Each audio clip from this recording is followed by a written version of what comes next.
오늘 함께 읽으실 말씀은 마가복음 14장 42절로 50절까지 말씀이 되겠습니다. 우리 한 절씩 이 말씀을 교독하시도록 하지요. 일어나라 함께 가자. 보라 나를 파는 자가 가까이 왔느니라.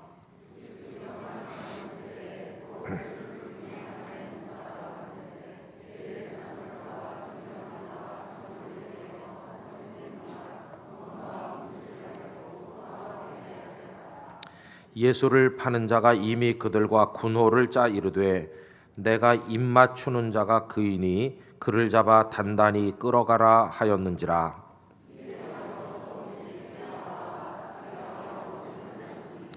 그들이 예수께 손을 대어 잡거늘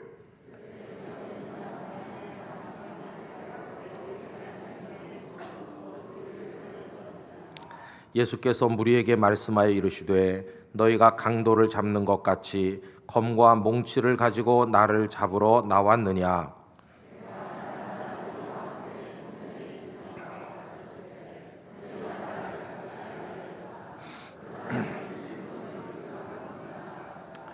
(50절) 같이 읽겠습니다. 제자들이 다 예수를 버리고 도망하니라. 아멘. 2016년도 우리 교회 표어는 이쪽에 보시는 것처럼 주님 제가 그리스도인입니다 이렇게 정했습니다. 그리스도인이라고 제일 먼저 불려줬던 것은 사도행전 11장에 나오는 것처럼 안디옥에서였습니다. 근데 거기 그리스도인이라고 번역된 크리스티아누스 이 헬라어 단어를 뜻을 풀이하면 그리스도께 소속된 사람 그런 뜻입니다. 근데 여러분 여기 소속됐다 하는 말은요 그의 종이라는 뜻입니다.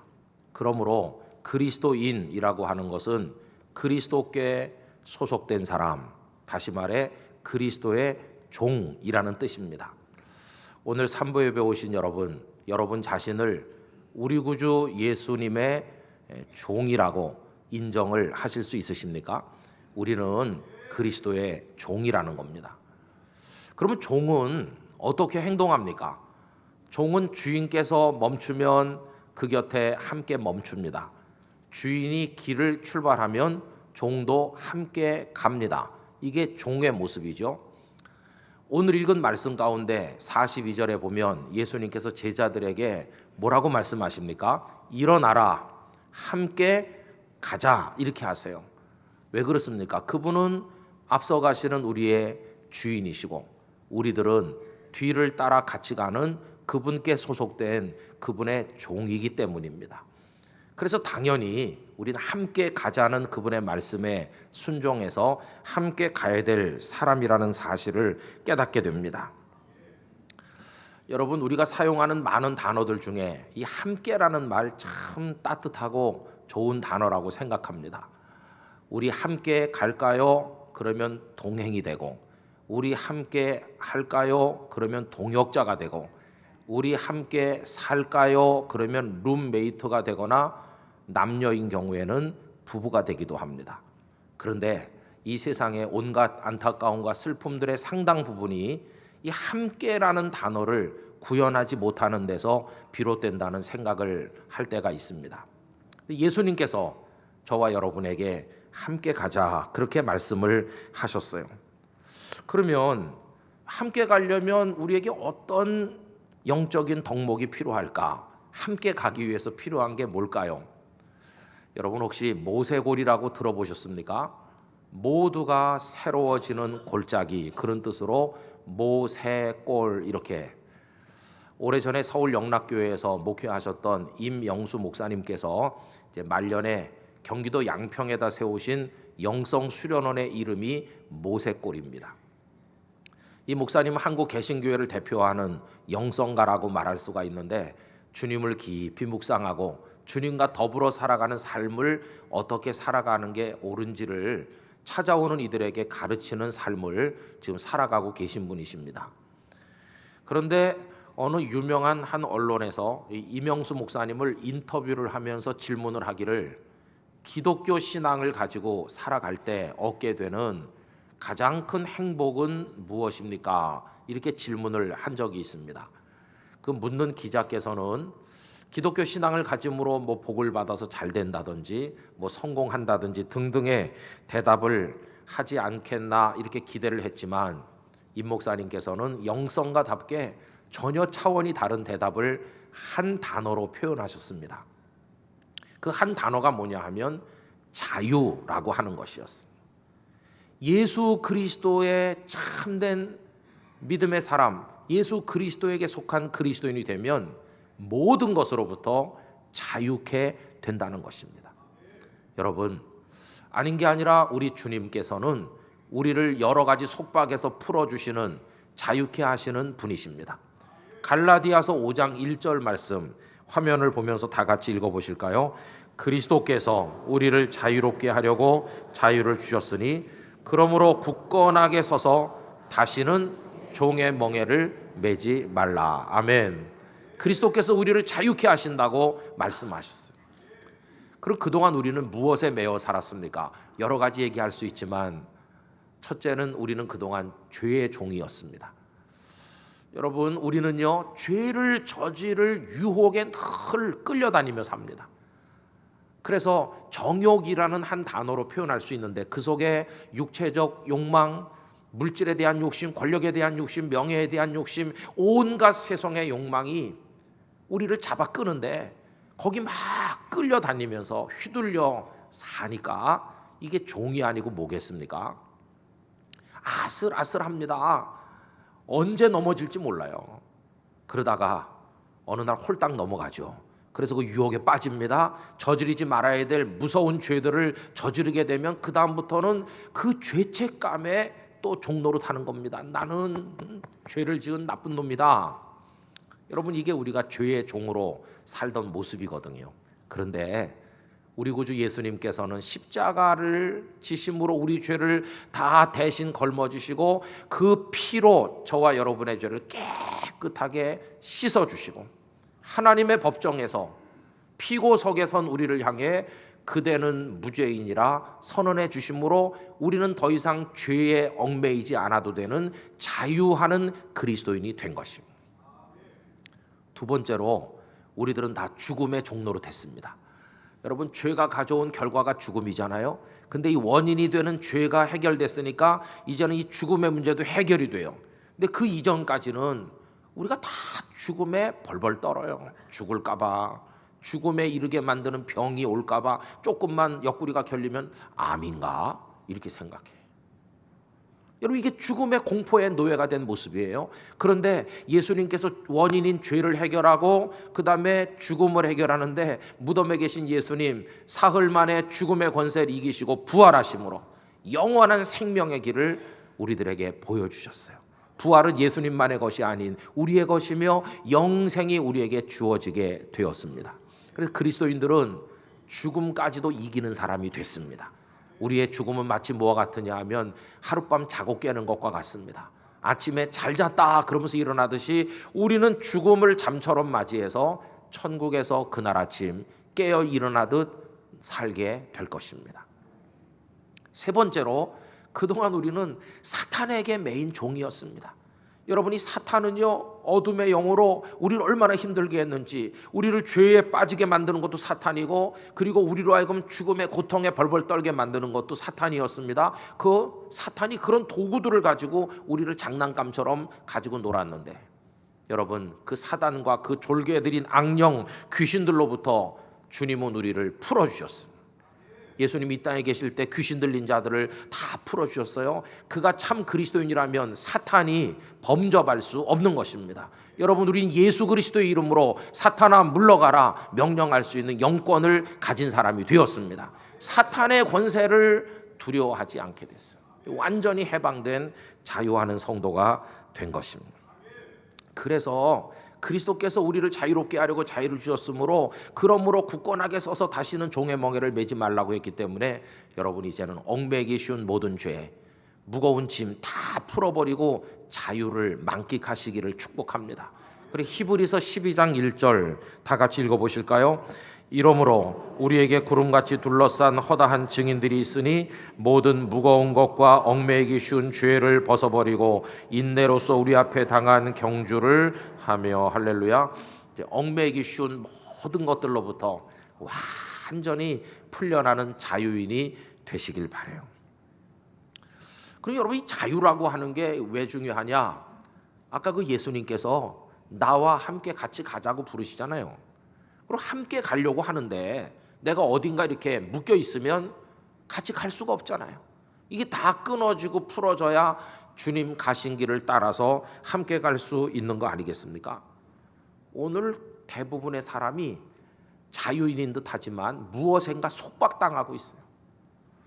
며칠 전에 부산의 모 장로님에게서 이런 얘기를 들었습니다. 연말 연초에 그 장로님 내외하고 몇몇 커플이 어디 좋은 데 가서 그 시간을 같이 보냈다고 그래요. 그래서 제가 부러운 생각이 들어서 아유, 참 좋으셨겠네요, 이렇게 이야기했더니 그 장로님의 이야기가 좀 특이했어요. 좋긴요 목사님. 그러면서 하는 말이, 거기 모인 몇 가정이 말이죠, 한 사람도 가볍게 얽매이지 않게 자유롭게 사는 사람이 없고요, 다 뭔가에 지금 스트레스 받고 얽매여 가지고 지금 엄청난 부담을 느끼는 사람들이 거기 모였었다는 거예요. 근데 거기 모였던 분들 중에 제가 누구 그러면 여러분이 다 아는 분들이 들어 있습니다. 그래서 제가 깨달았어요. 다 성공한 분들인데요, 성공한 거하고 마음에 자유가 있어서 기쁨과 평안을 누리는 거하고는 전혀 다른 이야기라는 것을 다시 한번 생각하게 됐어요. 사람들은 다 무엇인가 매여 있습니다. 매여 있어요. 여러분, 오늘 본문으로 돌아가 보면 예수님께서 겟세마네 동산에서 이제 붙들려서 끌려가시는 장면 아닙니까? 근데 여기도 지금 자유하는 사람이 없다는 걸 알 수 있어요. 그 겟세마네 동산에 많은 사람들이 있었습니다. 예수님께서는 함께 가자 그렇게 했는데 예수님과 함께 간 사람은 단 한 사람도 없었습니다. 이것이 무엇을 반증합니까? 거기 있는 많은 사람들 중에 진정한 자유인은 한 명도 없었음을 우리들에게 보여주고 있는 것입니다. 다 모세가 얽매인 종이었어요. 그들 중에 우리가 제일 먼저 말할 수 있는 사람, 가룟 유다입니다. 여러분, 유다 이 사람은 본래는 예수님의 12 제자 중에 한 명이었지만 오늘 본문 속에서 겟세마네의 유다는 가증한 배신자일 뿐입니다. 그는 은 30개를 받고 스승이신 예수님을 팔아 넘기기로 작정을 했고 이미 그 은을 받아 그의 주머니가 묵직합니다. 그리고는 대제사장, 서기관, 그리고 백성의 장로들의 사병들을 인솔해서 길잡이 노릇하면서 지금 겟세마네로 온 것입니다. 여러분, 미리 약속했습니다. 캄캄한 밤이기 때문에 예수님이 누군지를 이 사람들은 모르니까 유다가 예수님께 키스를 하면 예수님이라는 표시가 되는 것이고, 그러니 당신들은 빨리 그분을 잡아가시오, 이렇게 미리 다 약속을 했어요. 여러분, 그래가지고 길잡이가 돼서 겟세마네 어두운 길을 올라오는 유다의 마음에 무슨 평화가 있었겠어요? 기쁨이 있었겠어요? 옆에 사람에게 밝은 미소를 지을 수 있는 여유가 있었겠습니까? 천만에요. 그는 지금 막 신경이 곤두서고 그의 눈빛이 맹수의 눈빛처럼 번득이고, 그리고 등골에 막 식은땀이 흐르고 스승을 팔아 넘기는 자의 그 처절한 모습을 볼 수 있어요. 은 30개가 묵직한 기쁨을, 무게감을 그에게 느끼게 하는지 모르지만 스승을 배신한다고 하는 양심의 고통은 더 큰 무게로 그를 지금 짓누르고 있는 것이. 그래가지고 예수님께 다가와서 예수님의 시선과 그의 시선이 얽히는 순간 막 가슴이 콩당콩당 막 뛰고, 가증스럽게도 다가가서 랍비여 안녕하십니까 그 볼에 키스하는 순간 얼마나 그의 삶이 와들와들 떨렸겠어요. 그는 자유인이 아니에요. 은 30개에 매인 노예요. 그 뭔가 모를 무엇인가 끌려다니는 불쌍한 존재였을 뿐이에요. 그게 유다의 모습인 것입니다. 여러분, 그뿐이 아닙니다. 거기는요, 유다를 따라온 사병들이 많이 있어요. 그 사람들이 몇십 명이나 되는지는 알 수는 없지만 이런 명령을 받았겠죠. 자, 오늘 밤 너희들은 저자를 따라서 겟세마네로 간다. 저자는 유다라는 자인데 한때 예수의 제자였던 자다. 이젠 우리 편이 됐다. 저 유다가 너희들에게 예수가 누군지를 알려줄 테니까 즉시 결박해서 끌고 오너라. 이게 그들이 받은 명령이었어요. 그들은 유다를 따라 겟세마네 갔고, 유다가 누구에게 달아가서 키스를 했을 때 그를 붙들어 가지고 끌고 가므로 그날 밤 임무를 완성한 사람들이었어요. 여러분, 그러면 이 예수님을 붙들어 가려 왔던 그 사병들 중에는 예수님을 아는 사람이 한 명도 없었던 것일까요? 결코 그렇지 않습니다. 이때 예루살렘에서 예수님을 모르는 사람은 아무도 없었다고 말하는 게 옳을 것입니다. 왜냐하면 불과 며칠 전 저 갈릴리에서 왔다는 예수라는 이름의 한 선생이 어린 나귀를 타고 성문으로 들어오는데 아이들은 춤을 추고 사람들은 종려나무 가지를 꺾어 흔들며 호산나 노래를 불러서 온 성이 시끌벅적했던 것을 다 알고 있는 거 아니겠어요? 더군다나 그 예수라는 선생이 성전에 들어가더니 그 지고무상한 거룩하다 못해 하나님의 분신처럼 생각하는 그 성전에서 그들이 상상도 못할 일을 하지 않으셨습니까? 장사꾼들의 상을 다 뒤집어 엎으시고 그들을 쫓아내시더니 내 집은 만민이 기도하는 집이라고 선포했던 그 이야기를 모르는 사람이 누가 있겠어요? 더구나 그 예수라는 선생이 했다는 이야기가 다 그들의 귀에 들려오지 않았겠어요? 거기서 불과 오리밖에 안 떨어진 지척에 있는 베다니 마을에 나사로라는 사람이 병들어 죽어 무덤 속에 들어간 지 나흘이나 되어 썩어 냄새가 나는데 그 예수 선생께서 나사로야 나오너라 이래서 그가 살아난 이야기를 누가 못 들었겠어요? 저 갈릴리에서 바다를 잔잔케 하고 병든 자를 일으키고 오병이어의 역사를 일으켰다는 그 예수님 이야기를 안 들어본 사람이 사병들 중에 누가 있었겠어요? 그들 중에 조금이라도 생각이 있는 사람이 있다면 우리가 모시는 그분들이 이렇게 누구 한 사람을 제거하기 위해 혈안이 된 적이 과거에 있었는가? 이분은 누구이기에 이렇게까지 공적이 되어 사람들이 다 그를 죽이려고 하는가? 혹시 이분이야말로 우리가 수백 년 동안 갈망하고 기다리는 그 진정한 메시아가 아니실까? 그렇다면 내가 지금 오늘 밤에 하는 일은 무슨 일을 하는 것인가? 이렇게 생각하는 사람이 있어야 되는 거 아닙니까? 그런데 여러분, 그날 밤 예수님을 지키겠다고 나선 사람은 한 명도 없어요. 그 사병들은 마치 기계처럼 예수님을 결박해서 끌고 갔을 뿐이에요. 왜? 그분에 대한 호기심도 있고 메시아가 아닐까 하는 생각을 한 사람이 틀림없이 있을 텐데 왜 아무도 그 양심의 소리에 따르지 않고 그냥 기계적으로 움직였을까? 이미 그들은 자유인이 아니기 때문이에요.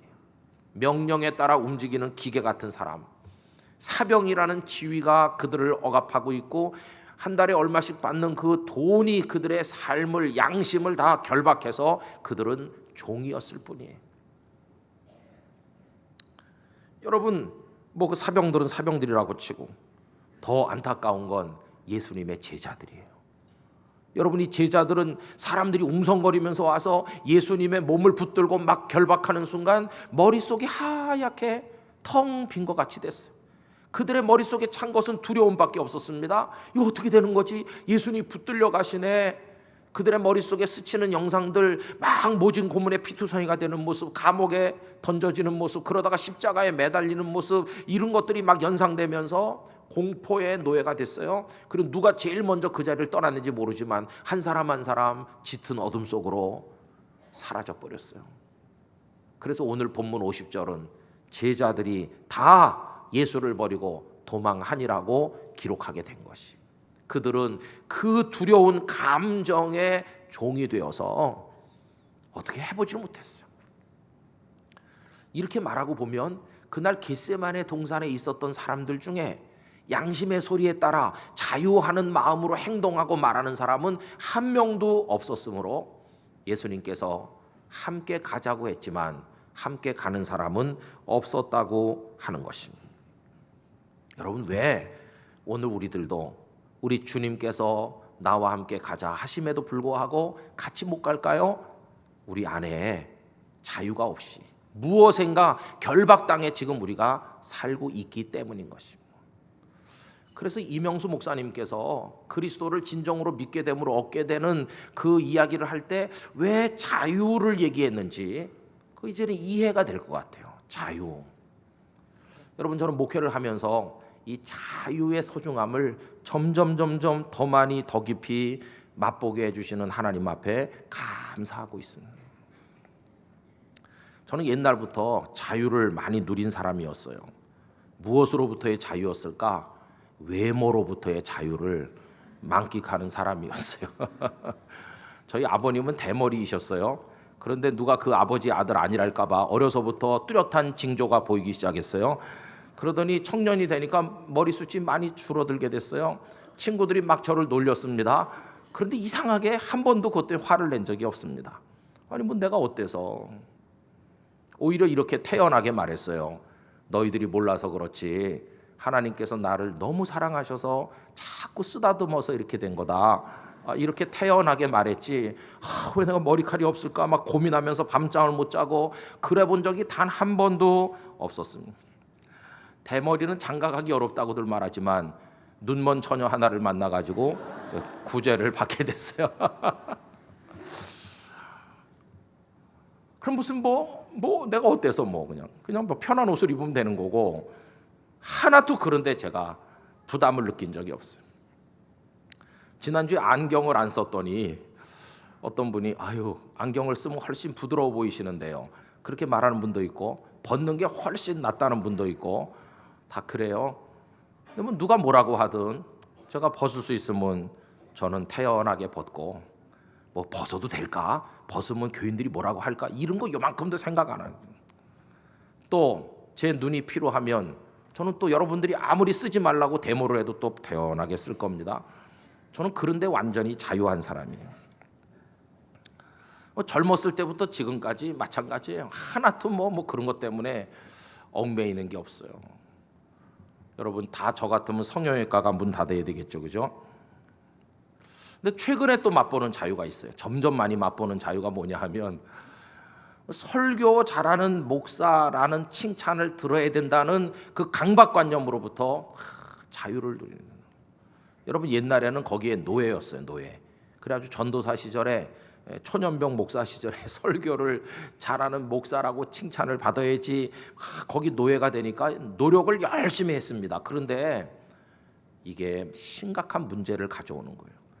글쎄요, 그래 교인들은 은혜를 받는지 모르겠지만은 저는 여기 서가지고 엄청난 스트레스가 쌓이니까 뭔가 잘못돼도 한참 잘못된 게 아니겠어요? 이건 잘못된 거다. 여러분 그런데 하나님께서 저를 그 노예로부터 해방시켜 주셨어요. 해방. 이제는 완전히 자유하게 됐어요. 이제 설교 잘하는 목사라는 칭찬을 받아야 된다는 강박관념 같은 거 하나도 없어요. 그저 이제 제가 관심을 가지는 게 하나 있다면 하나님께서 제 마음에 주신 기쁨, 제가 은혜 받은 거, 제가 깨달은 거, 이게 하나님의 뜻이야 라고 내가 깨달은 거를 어떻게 하면 조금 더 정확하게 조금 더 쉽게 우리 교우들의 마음에 제대로 전달할 수 있을까 하는 것만이 관심일 뿐이지 나머지는 하나도 관심사가 아니에요.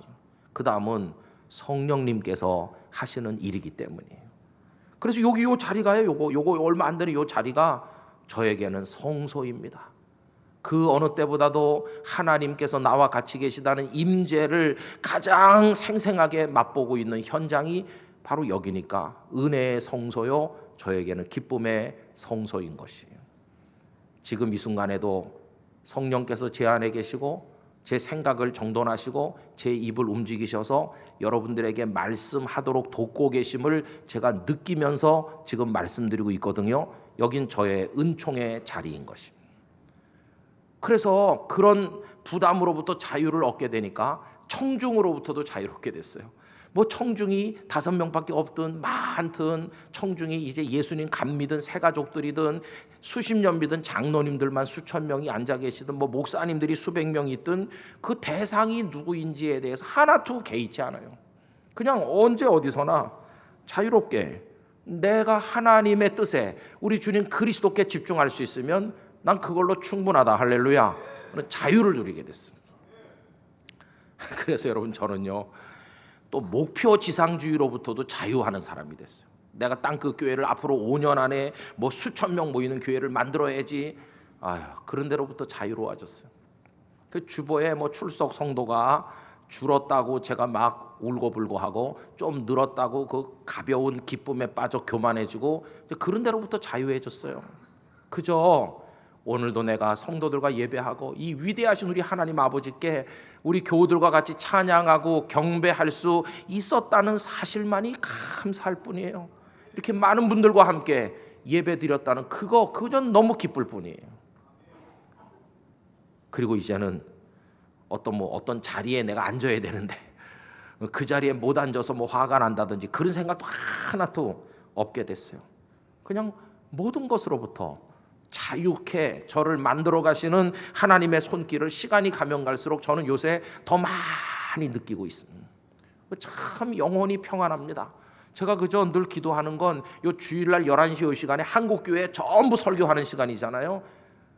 그저 제가 가진 욕심이 있다면 한국의 수만 개 교회에서 11시 예배 목사님들이 다 설교할 텐데 내 영혼이 가장 깨끗한 영혼이었으면, 모든 설교자 중에 가장 맑은 영으로 설교할 수 있다면, 내가 그리스도의 그 주님의 뜻에만 집중할 수 있다면 그 나머지는 어때도 상관없다, 아무 문제가 안 된다, 그런 마음을 가지게 됐어요. 오직 한 분 그리스도께 속해 사는 것만이 목표이기 때문입니다.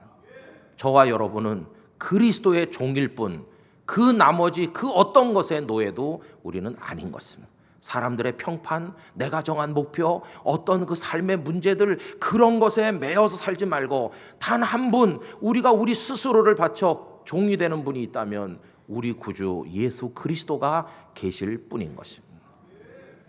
여러분, 그 나머지 모든 것으로부터 자유를 누리시기를 주님의 이름으로 축복합니다. 그럼 어떤 분은 이렇게 말할지도 몰라요. 아니, 진정한 자유를 얻으려면 그 예수 그리스도에게도 속하지 말아야지, 그리스도로부터도 자유로워야 그게 완벽한 자유가 아닌가, 이런 생각을 하시는 분이 계실지 몰라요. 그러나 여러분, 그거는 은혜의 신비를 잘 모를 때 하시는 말씀이겠죠. 종교개혁자인 마틴 루터는 1517년 95개 종을 내걸었고 3년 후 1520년에 우리 종교개혁 신앙의 골자를 설명하는 몇 가지 소논문을 썼는데 그 중에 하나가 그리스도인의 자유에 대한 글이 있습니다.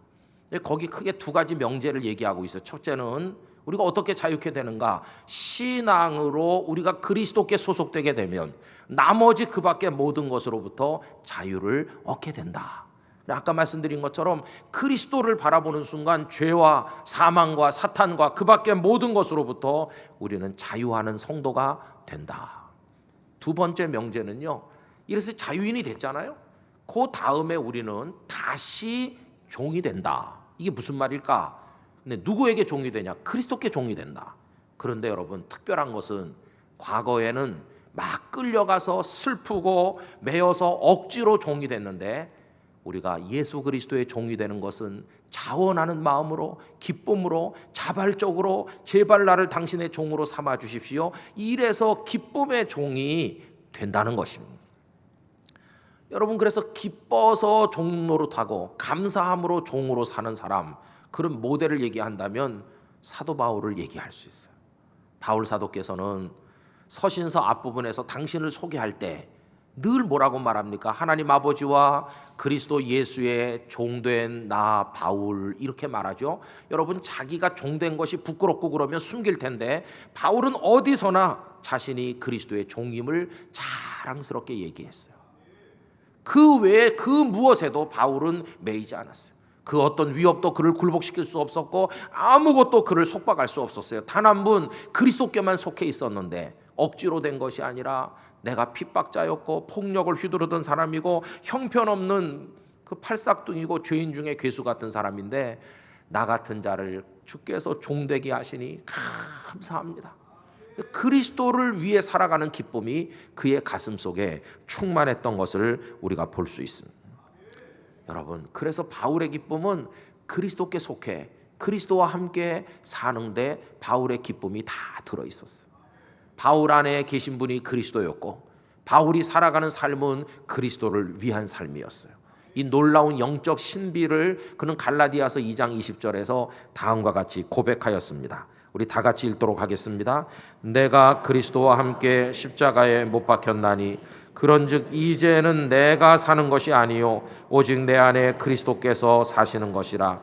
이제 내가 육체 가운데 사는 것은 나를 사랑하사 나를 위하여 자기 자신을 버리신 하나님의 아들을 믿는 믿음 안에서 사는 것이라. 아멘. 오늘 여러분이 겟세마네 동산으로 다시 되돌아가 보면 거기 많은 사람들이 다 은 30개에 속박되어 있고 자기 신분과 자기 지위에 다 지금 매여 살고 있다고 그러지 않았어요? 그러나 거기 진정으로 자유하는 분 딱 한 분 계셨어요. 그분이 누구이십니까? 예수님이셨어요. 예수님은 하늘아버지 하나님의 뜻을 따라 인류를 구원하는 그 고난의 종으로 메시아의 길을 걸어가신다는 그 하나의 너무 기쁜 나머지 가야바의 법정으로 끌려가고 있지만 그 기다리는 고문, 그 십자가 고통 거기 다 자유하셨어요. 제자들이 도망했지만 예수님은 자유하신 영혼으로 그 길을 걸어가셨어요. 사랑하는 성도 여러분, 오늘 우리가 예수님의 자유를 배우게 되기를 원합니다. 여러분을 얽매이고 있는 모든 것으로부터 풀려나시기를 바랍니다. 내 인생은 왜 이럴까? 나는 왜 이렇게 돈을 못 벌까? 나는 이렇게 못났나? 열등감, 여러분의 인생을 하찮은 것으로 생각하게 만드는 모든 이상한 의식들, 주변 사람들의 평판, 뭐 이런 것들 다 떨쳐버리시고, 내가 어때서? 하나님이 사랑하시는 하나님의 자녀고, 나 예수 그리스도께 속해 있는 예수님의 종일 뿐이지 그 무엇도 나를 속박할 수 없다, 당당하게 말하는 자유하는 그리스도인이 되시기를 바랍니다. 어떤 감정에, 어떤 이익의 체면에 끌려다니는 인생 살지 않게 되시기를 바라는 것입니다. 우리에게 슬픔이 있다면 딱 하나, 그리스도를 제대로 따르지 못하는 슬픔이 있을 뿐이요, 기쁨이 있다면 그분께 속해 사는 사람이 되어서 그분과 함께 가고 있다는 그 기쁨 외에 진정한 기쁨은 없는 줄로 믿습니다. 그래서 우리는 예수 그리스도 한 분이면 충분한 사람이 된 것입니다. 그분이 우리의 전부가 되신 것입니다. 그리스도 안에 기뻐하는 사람, 그가 바로 진정한 자유하는 성도인 것입니다. 여러분들 모두가 그렇게 되시기를 예수님의 이름으로 축원합니다. 다 같이 기도하겠습니다. 하나님 아버지 감사합니다. 오늘도 하늘 아버지 하나님을 찬송하며 이렇게 성도들과 같이 예배할 수 있는 이 자체로 너무너무 감사합니다. 사단이, 죄악이, 사망이 더 이상 우리를 속박할 수 없으며 세상의 그 무엇도, 사람들의 평판도, 남들이 하는 어떤 것들도 다 우리를 옥죄할 수가 없습니다. 이제는 그리스도만이 우리의 주인이시오, 우리 그리스도, 우리 주님과 함께 갈 따름입니다. 이 자유함 가운데 기쁨으로 살아가는 저희들이 되게 하여 주시옵소서. 다 같이 한 목소리로 기도하겠습니다. 오 거룩하신 하나님 아버지, 감사와 찬송과 영광을 아버지 하나님 앞에 올려드리옵나이다. 하나님 아버지, 이 세상의 허위 의식들과 욕망과 이상한 많은 관계 속에 우리가 얽매여 자유를 잃어버린 채로 비틀거리며 살아가고 있습니다. 주님께서 함께 가자고 하지만 매여 있어서 함께 가지 못하는 저희들입니다. 이젠 그 모든 사슬로부터 완전히 벗어나게 하여 주시옵소서. 이제는 오직 예수 그리스도 우리 주님 한 분께 매여 주님만을 바라보며 주님의 뒤를 따라가는 저희들이 되게 하여 주시옵소서 믿습니다. 아멘. 오 주님, 오직 주님께 붙들려 오직 주님의 자원하는 종이 되어 오직 주님께 속한 그리스도인이 되어 기쁨과 감사의 삶을 살아갈지언정 결코 세상의 그 무엇에도 얽매이지 않는 진정한 자유인이 되게 하여 주시옵소서. 그래서 주께서 함께 가자 부르시니 언제 어디서나 주님과 함께 갈 수 있는 진정한 그리스도인 되게 하여 주시옵소서. 예수님의 이름으로 기도드리옵나이다. 아멘.